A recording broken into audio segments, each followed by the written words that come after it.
The elevator doors opened on the fourth floor, and I felt a hand brush against my lower back as I stepped out. It was brief, could have been accidental, but when I glanced back, 3 men were following me into the hallway, and the closest one met my eyes with a look that said it hadn't been an accident at all. My breath caught. I should have walked faster, but instead I slowed, hyper-aware of their footsteps behind me. The carpet muffled sound, but I felt their presence like heat against my shoulders. Halfway down the corridor, one of them moved alongside me. Tall, dark hair, sleeves rolled to his elbows. His arms swung close enough that our hands nearly touched with each step, a rhythm of almost contact that made my skin hum. "Long way down," he said quietly. "Room 447, I managed. We're 451. His knuckles grazed mine, deliberate this time. "Just past yours." I reached my door and fumbled with the key card, fingers unsteady. Before I could slide it through the reader, another hand, darker-skinned, steady, covered mine, guiding the card into the slot. "Let me help," he said, standing close enough that I felt his breath against my temple. The lock clicked green. The door opened. They didn't move away. The third man, who'd been quiet until now, reached past me to hold the door open, his forearm brushing my shoulder. "You looked like you were trying to disappear earlier in the lobby." My heart hammered. "Did I?" "You kept looking back," the tall one said. His hand found my hip through my clothes. Just his palm resting there, testing. Had I? The memory felt hazy, but my body remembered before my mind did. The elevator, the lobby, the weight of their attention. "Were we wrong to follow?" the one holding the door asked. His fingers traced down my arm, circled my wrist gently. I should have said yes. Should have stepped inside and closed the door. Instead, I turned to face them fully, and when I spoke, my voice was steadier than I expected. "No. You weren't wrong." The admission changed everything. The tall one's hand pressed more firmly against my hip, pulling me slightly toward him. The one holding my wrist lifted my hand between us, examining it like something precious, then pressed his lips to my palm, warm and unhurried. "Tell us if you want us to stop," the third one said, his hand sliding from the door to my shoulder. I couldn't speak, could only shake my head. Inside, the tall one murmured against my ear, "Before someone sees." They guided me backward into my room, hands steadying me, one at my hip, one at my wrist, one at my shoulder. The door closed behind us with a soft click that echoed too loud in the sudden intimacy of the space. I stood in the center of the room, surrounded. The tall one remained behind me, both hands on my hips now, thumbs pressing into the small of my back. The one who'd kissed my palm stepped in front of me, close enough that I had to tilt my head back to meet his eyes. The third circled slowly to my side. "What is this?" I whispered. Instead of answering, the man in front of me cupped my face with both hands, thumbs brushing my cheekbones. He studied me for a long moment, then leaned in and pressed his lips to my forehead, then my temple, then the corner of my mouth, deliberate questioning. I turned my head slightly, and our lips met.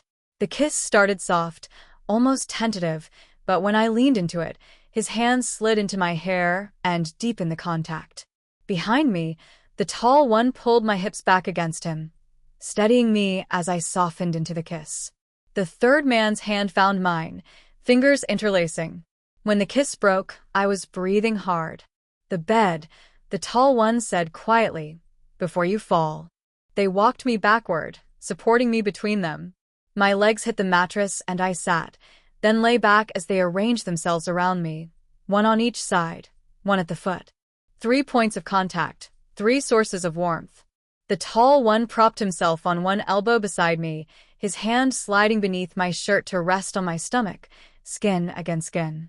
"Just breathe," he murmured. The one on my other side mirrored the position, his fingers tracing slow patterns along my rib cage.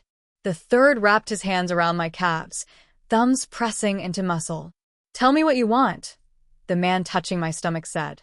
I closed my eyes. "I want to feel real, like I exist, like I matter." His hand moved higher, stopping just below my bra, palms spread wide. "You exist right here." Can you feel that? I nodded. His heart beat through his palm, the weight of 3 bodies creating gravity around mine. The quiet one at my feet moved up the bed, positioning himself so his face hovered above mine. "May I?" he asked. "Yes." He kissed me slowly, thoroughly, one hand cradling the back of my head. The tall one's fingers traced the line where my shirt met my pants, not going beneath, but mapping the boundary. The third man's hand slid from my rib cage to my hip, pulling me slightly toward him. I was surrounded by touch, claimed by it, anchored by it, every nerve ending awake. When the kiss ended, the quiet one pressed his forehead to mine. "We could stay like this all night, just touching, just this." "Is that what you want?" I asked. His hand found mine, brought it to his lips. "We want what you want." Time dissolved. They touched, and I felt, really felt, for the first time in months, maybe years. Hands on skin, lips on neck, fingers threading through fingers. The tall one rolled me toward him, tucking my body against his chest, arms wrapped around me. The quiet one pressed against my back, his hand resting on my hip. The third lay facing me, fingertips tracing my collarbone, my jaw, my bottom lip. "I don't know your names," I whispered. "Does it matter?" the one behind me asked, lips against my shoulder. "No." "Then we're just this. Just now." The tall one kissed me, deep and slow, swallowing my gasp. Behind me, the quiet one's hand slid beneath my shirt, palm flat against my stomach, holding me between them. The third one's fingers wound into my hair, angling my head back when the kiss broke, so he could press his mouth to my throat. I was drowning in sensation, overwhelmed by proximity and pressure, and the deliberate care in every touch. They weren't rushing, weren't demanding. They were simply present, attentive, focused entirely on this suspended moment. "You're shaking," the tall one observed. "I know." Overwhelmed. "Yes." His hand cupped my face. "We can stop." "I don't want you to stop." Something shifted. The touches became more purposeful. The quiet one pulled my hips back against him. The tall one's hand slid from my face down my neck, my chest, stopping at my waist. The third one kissed me while his hands explored my shoulders, my arms, my sides. I felt worshipped, seen, real. "However this ends," the tall one murmured against my ear, "remember you mattered tonight." The words broke something open in my chest. I turned my face into his neck, breathing him in, feeling the solid weight of bodies around me, holding me, keeping me tethered to this moment that asked nothing of tomorrow. We stayed suspended there. For bodies, countless touches, infinite attention. The night stretched ahead, full of possibility and restraint, charged with everything unspoken.